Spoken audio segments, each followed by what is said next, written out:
Je voudrais tout d'abord vous saluer et vous remercier de votre forte présence. Je pense que cela nous honore au niveau du ministère des Affaires étrangères, le secrétaire d'État moi-même, mais aussi nos collaborateurs ici présents. Et c'est avec un plaisir que je vous accueille de nouveau pour un point de presse consacré à la présentation du rapport provisoire des opérations Force Covid-19 Diaspora, qui couvre les 3 phases ayant ponctué notre action à l'endroit de la diaspora. La pandémie de la Covid-19, inédite à bien des égards, a bouleversé nos systèmes d'organisation. C'est pourquoi, pour réduire ces impacts négatifs qui ont fini d'éprouver nos États, de nombreux pays ont déployé des plans pour contenir la pandémie et protéger leur population par l'instauration de mesures barrières. Ainsi, le confinement, la distanciation sociale, la fermeture des frontières et autres dispositions prises par les autorités étatiques ont considérablement impacté sur les activités socio-économiques dans presque tous les domaines d'activité. Le Sénégal n'a pas échappé à cette situation. C'est pourquoi le président Macky Sall a fait adopter un plan de résilience économique et sociale assorti d'une enveloppe de 1 000 milliards, dont 12,5 milliards ont été consacrés à la diaspora. C'est ainsi que le ministère des Affaires étrangères et des Sénégalais de l'extérieur s'est résolument engagé à mettre en œuvre l'opération Force Covid-19 Diaspora, qui visait à apporter aide et assistance aux différentes catégories de nos compatriotes impactés par la pandémie et à renforcer leur résilience. Pour rappel, le dispositif de mise en œuvre de l'assistance ainsi que le mécanisme de gestion des ressources étaient structurés autour de 2 paliers. D'une part, une cellule de crise instituée au niveau de l'administration centrale ici à Dakar, présidée par le secrétaire d'État chargé des Sénégalais de l'extérieur, et d'autre part des comités de gestion installés dans les juridictions diplomatiques sous la présidence des ambassadeurs. Notre démarche a été guidée par les principes de transparence, d'équité, de célérité et surtout de reddition des comptes.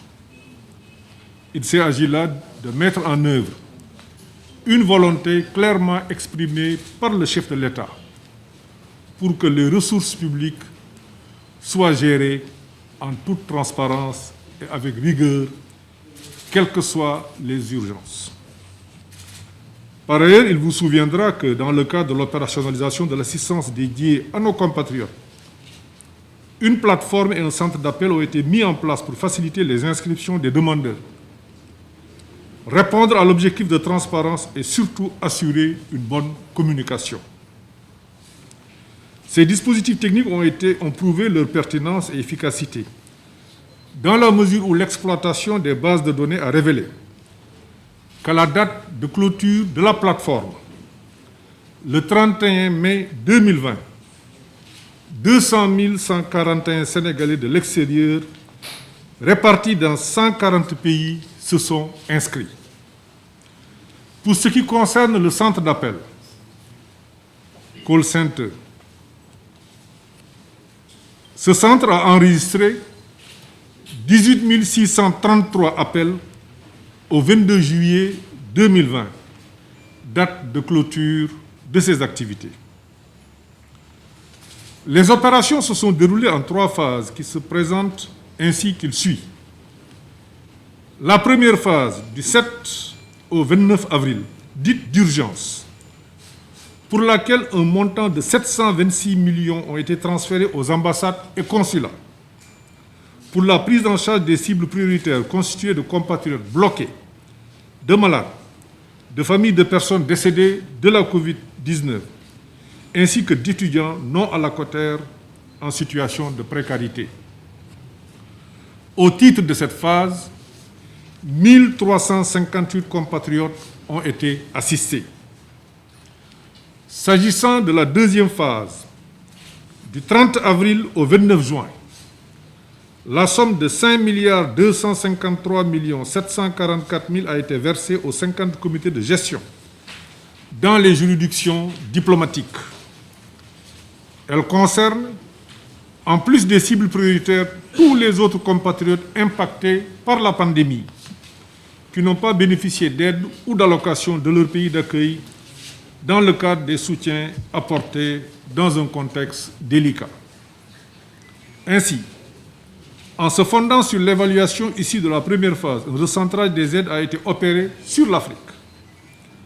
Lancée à partir du 1er juillet, la troisième phase a mobilisé 5 307 766 750 francs pour prendre en charge 72 554 compatriotes. Globalement, sur les trois phases, 11 287 510 750 francs ont été mobilisés pour prendre en charge 125 056 compatriotes. Sur les 135 579 compatriotes, soit un taux d'exécution de 91%. Les opérations de paiement seront clôturées incessamment. Il faut souligner, pour s'en féliciter, que les demandes émanant de nos compatriotes résidant en Afrique et régulièrement inscrits ont été intégralement satisfaites. Au chapitre des rapatriements et raccompagnements vers les pays de résidence, je voudrais me féliciter de la parfaite synergie des actions qui a prévalu entre les ministères en charge de la santé, de l'Intérieur, des transports aériens et des missions diplomatiques accréditées à Dakar. S'y ajoutent des pays partenaires et les compagnies aériennes, à l'instar d'Air Sénégal, qui ont permis et facilité une mise en œuvre cohérente de l'ensemble des opérations. Au final, 12 584 compatriotes ont été rapatriés, dont 8 465 en provenance d'Afrique, 3 216 d'Europe, 652 d'Amérique et 251 d'Asie. Quant aux opérations de convoiement vers les pays de résidence, elles concernent 5 203 Sénégalais de l'extérieur, majoritairement vers l'Italie, la Belgique et l'Espagne. Et à la date du 22 juillet, il a été organisé 47 vols, dont 29 de rapatriement et 18 de convoiement vers l'Italie, subventionnés par l'État. Il convient d'ajouter que les corps de 36 personnes décédées de la Covid ont pu être rapatriés, dont 31 au départ de la France. À ce stade, une appréciation positive a été faite de l'opération Force Covid-19 par la plupart des bénéficiaires. Toutefois, la réalisation des opérations d'assistance de rapatriement a davantage mis en lumière la nécessité d'une meilleure connaissance de la composition socio-professionnelle de notre diaspora. C'est sans doute la raison pour laquelle le chef de l'État, son Excellence M. Macky Sall, a donné des directives lors du Conseil des ministres du 19 août en vue du recensement des Sénégalais de l'extérieur pour améliorer les décisions relatives à leur prise en charge. À cet égard, je voudrais annoncer le lancement officiel ce vendredi, du 18 septembre 2020, de l'opération de recensement des Sénégalais de l'extérieur. Le secrétaire d'État reviendra sur cette opération tout à l'heure.